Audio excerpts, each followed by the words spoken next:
Hello and welcome to another interview in the Superlearning Professional series. Today I'm joined by Nate Kadlac. Nate is a brand and product designer. He's been active for around 15 years. He's currently working on an email newsletter and a design course. And I know Nate through the Course Creator Fellowship, where he's been a fantastic peer supporter as well. So welcome, Nate. Thanks, Dom, for having me. Looking forward to this. So Nate, I'm very interested in your journey. So maybe we could tell a bit more about your field, which is mainly design, I suppose, and how knowledge management matters there, and how do you keep up with that? My background is I grew up in a very creative household. I was going to go to college to be an architect, but then the internet happened. And so I decided to quit college and learn how to design for the web on my own. So I worked essentially as an apprentice, and I'm a self-taught designer, a brand and product designer for a while now. Mainly think about design just as a practice that's designing from the inside out. And so I tend to come at it a little bit differently than a traditional designer, but I truly believe that we should embody our personality and the things that make us unique. And so that's how I view design. In terms of how product knowledge management comes into play, I'm a big Roam user. I personally love to take notes using Roam and write my weekly newsletter. Basically, I'll read and think about the ideas that I'm going to write about, and then I'll go into Roam and try to find little connections between different stories. And so today I was just writing a little thread on how fragrance notes are like design. And so just trying to find unique combinations across domains. That's very interesting to me because I've been using both Roam and Notion, and then I've got my own learning tool, my platform, and I found Roam to become chaotic very quickly to the point where I couldn't get anything useful out of that. So I'm wondering, are you just extremely disciplined there, or do you just cope with the chaos? I embrace the chaos. I love sort of this clutter. I think Austin Kleon talks a lot about this. You have messiness for a reason because it sort of brings inspiration. Creativity is not an organized thing. It doesn't appear from an organized desk. But productivity and creativity are two different things. So to be productive, I do like to use Notion when I'm collaborating with people, and I like to have things very organized, and my to-do list is organized. But when it comes to the creative process and just writing in general, I might think of a word and search my Roam database for that word and see how it comes up in a bunch of different places. I wrote an article once about the word aspirational, and Elon Musk came up, had a number of different stories that I kind of connect that to. And it was just something that was unique. I don't think I would have discovered through my setup in Notion.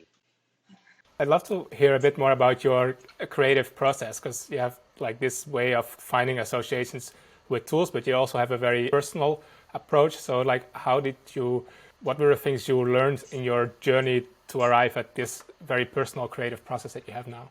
Yeah, I think a lot of it comes down to being really curious and asking a lot of questions. And that's a very cliche answer. However, I do think when it comes to being creative, it's about trusting your own instincts. It's about trusting your own gut, your own intuition about why things are the way they are and why you like them. And so when you're watching a movie, right, like think about how it makes you feel and think about the story and write down those thoughts.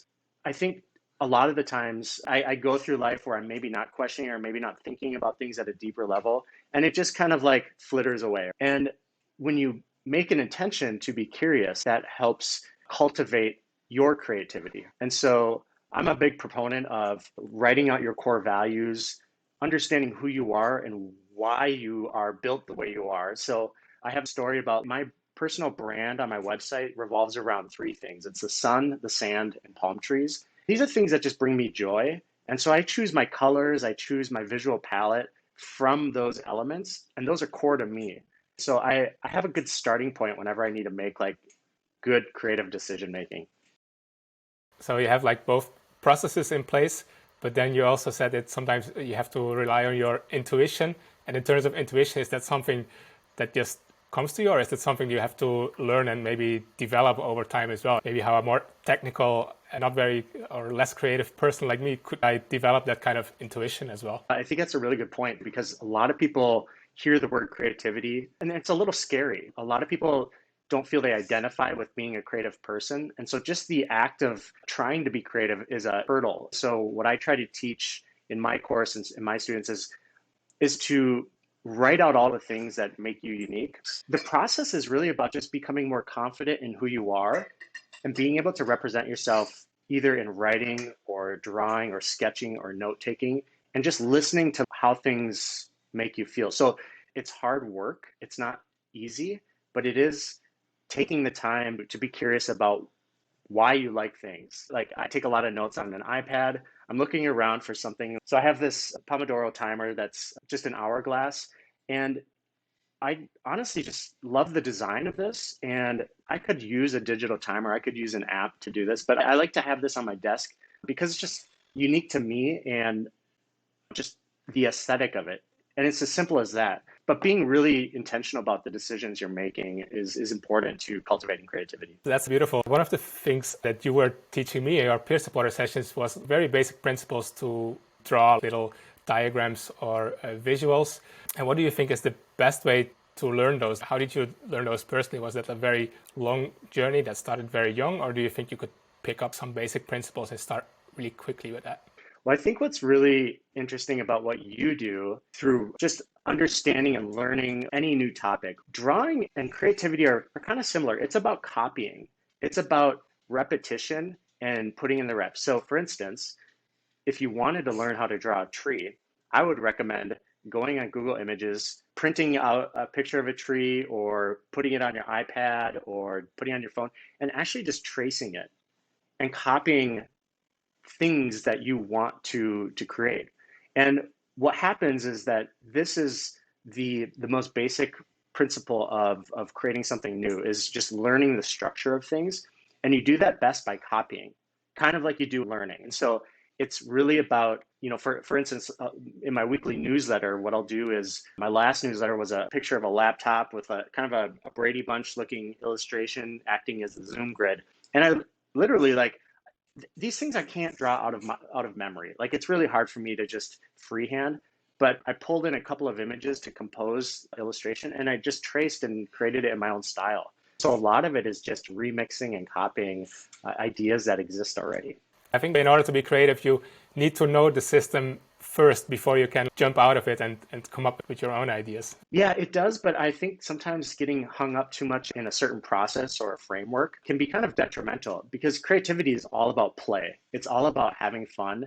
And you can't be creative if you aren't having fun. That's just the premise. I like that because, that's basically fits into the learning process very well. If you explore what you're curious about and play with that, basically, you will be able to learn much faster and more effectively. So you talked about your creative process and how you use Rome, for example, but what about your learning process, your lifelong learning new skills? Is that a very similar process or do you do something different for that? It's evolved over the years. Mainly, I will take notes in some fashion. So I'll revisit those over time, but I read a lot. I think about the things that I'm watching. A little hat tip to the fragrance notes that I was discussing earlier. That was in a scene from Halston, which was a Netflix documentary on the designer Halston. And looking for things that connect to other domains is kind of how I learn best, through analogy or metaphor. I think a lot about Morgan Housel, who's a financial writer, and he never reads financial books. Even though he's writing about business and finance, he's not reading business and finance books. He's actually reading about history, literature, art, and he looks for ways to connect the dots back to business and finance. But he doesn't need to improve his knowledge in business and finance. He's already an expert in that area. So when I think about myself, I'm an expert in design. I feel like I'm an expert in creativity. I don't need to keep reading about that. I'm trying to go explore all these other domains to kind of relate it back to my own base knowledge, because that helps me understand the world better. I like that a lot. We all tend to be very specialized, but we could learn so much just exploring other fields and making connections to what we are doing ourselves. As a very creative person, how do you inspire creativity in the people around you as well, like your friends, but also us, for example, in the peer supporter sessions? I remember you taught me some basic principles and it already helped me a lot. So what's your approach to that? That's a good question. I think it's hard to inspire others, but I think that inspiration comes from within. And it always comes back to this idea that I talk about. It's called inside out design. you're inspired by different things than I'm inspired by. And so I usually try to help you focus on what inspires you. So whether it's movies you've seen, books you've read, places you've traveled to, where you grew up. And I think we all have this large amount of inspiration that's locked up inside of us. And I try to help you unlock that. So I usually ask questions back to you to help inspire you about the things you care about. You don't care about what I care about. So that's, I think, where it all begins, is from the inside out. I guess the other thing I would say is just the things that you buy, the things that you have in your life. This is like cliche Marie Kondo stuff, but like the idea that it should bring you joy. And you don't need a lot of stuff to do that, but be really intentional about the things around you. Like the artwork behind me, I have a whiteboard over here. I mean, there's just simple things in my room, but I use them and I'm inspired by them every day. And so being intentional about the things that you bring into your life, especially the people. I like that. It also ties into like being intentional about what you learn and what you want to explore next, I guess, because that's going to determine a big part of the course of your life. So in this journey to get to this level of expertise in design, what has been the biggest challenge that you've had to overcome? I think the balance between work and play has been the biggest challenge. I think design starts out really fun, but then it can become really serious. You're solving difficult problems, you're sifting through user research, talking to customers, and some of that can be draining because it's maybe not as fun. The problems are difficult. You spend a lot of time doing this. You become kind of serious and like really focused on your job. But truly, it's a fun thing to do. So the most difficult aspect of that is trying to maintain that playfulness. So I feel my latest decision is to leave my job, and that's only because I want to continue to chase the playfulness and the fun in what I'm doing. I'm not sure what's going to happen after that, but truly that's, I think for all creative people who are trying to make a living doing it, you're always going to have that weird imbalance. And that's been the most difficult thing for me. I can definitely imagine that. And I guess once you make that jump and go full for the creative side, there's going to be different imbalance where you still need to make a living, right? And and you're doing it with your creative stuff. Hopefully, you're going to make enough money, but that's going to be another pressure, I guess. It's going to introduce new problems for sure. Definitely. So I really like what you said about how can we stay playful especially in this modern age where we have so much information and it's easy to get overwhelmed and think I need to do this and that in order to keep up. So what do you think in the future do we need to kind of preserve that curiosity and playfulness while also keeping up with all the information out there, basically, which is growing every day? That's a great question. I think about Anne-Laure Lecomte. She runs NAS Labs, an online community. And one thing that's really stuck with me is she will, at the beginning of every week, have a moment to reflect. And so she'll reflect back on the previous week, what worked well, what didn't work well, and what she needs to improve on. There's so much noise in this world. And what she does is set intention at the beginning of every week about what she wants to create that week. So I want my life to be revolving around what can I produce in this world? What can I output? Whether it's writing, design, art, all of these things. So how do I make sure that the things that I'm taking as inputs, the things that I'm watching, listening to, are all feeding into the output? So you have a very clear line that everything that you read or watch is actually leading you towards creating something new in the world. So that while that's not perfect, I think that's what my intention needs to be. And I kind of take that from Anne-Laure, and she writes 200 articles a year. Like she's prolific, and she just received her master's. So like she's been doing this with a job, running a community. And so I know it's possible, but that's something that drives me every day and how I think we need to kind of produce. I agree. I only joined NAS Labs a couple of weeks ago, and that's really a great community. And Laura's fantastic. So yeah, I really like this idea of matching your inputs to your desired outputs. And that kind of implies fun, right? Because you're going to have fun creating those outputs. I think that trickles down into all the things that you do. So when it's note taking, really just taking notes on the most important things that are tracking to your desired goals. So you're not wasting too much time just reading everything. It's a focused effort. Exactly. Like it's so easy to write everything down, which you think you might need at some point, but I guess you already need to filter what's going to matter at that point.